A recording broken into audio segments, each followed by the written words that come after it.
Shakespeare Outdoors. Originally, Shakespeare in a semi-outdoor format. The Globe Theatre, everybody's pretty familiar with the Globe Theatre, did not have a roof. And most of the patrons did not sit, they stood in the center and they watched the Shakespeare and enjoyed Mr. Shakespeare's writing. And out here, I think it's a great opportunity. We live in the mountains.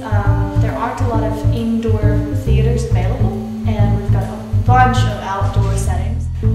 Great scenic views. St. Clair Farms offers a wonderful pond in the background for us to do a show. It's also got the mountain landscape.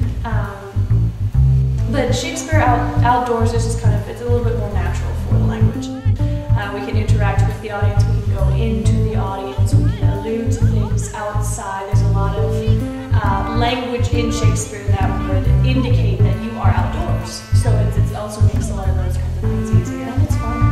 It's a lot of fun to do outside.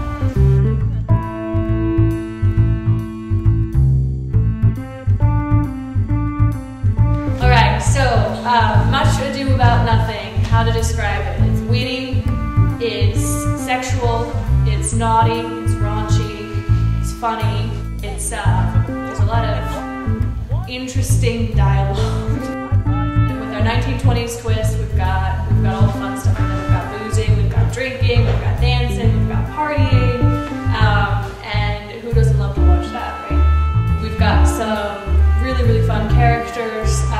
We spend a lot of time bantering, a lot of time yelling at one another. There's a lot of opportunity for comedy in the writing, but there's also a lot of opportunity in comedy with the actors in terms of blocking.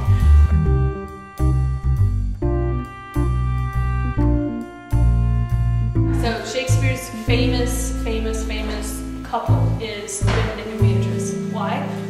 Because they're awesome. Beatrice is perfectly horrible. She's incredibly mean to Benedict, constantly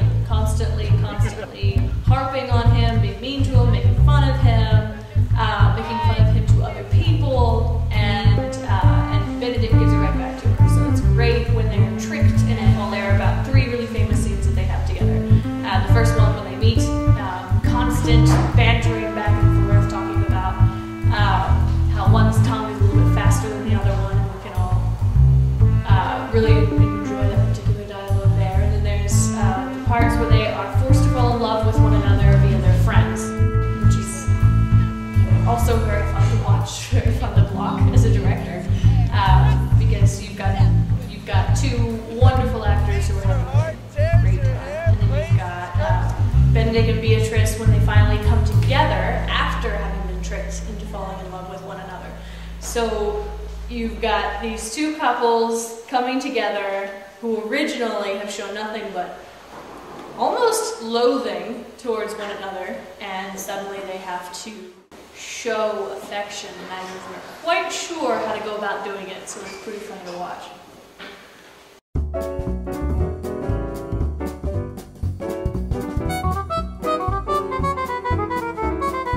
Thank you for coming to our previous show. We would love for you to come see our second season here. We had a lot of fun with Midsummer. Midsummer Night's Dream was a blast. It was also a major learning experience. For this show, we've had a little bit more preparation time, so we really had an opportunity to delve into everything, and delving into the acting, further the directing, the set. Everything has a lot of detail put into it. We've got a theme this year, 1920s. That should be a lot of fun to work with. It's something we're familiar with. It's something that's a little bit easier to relate to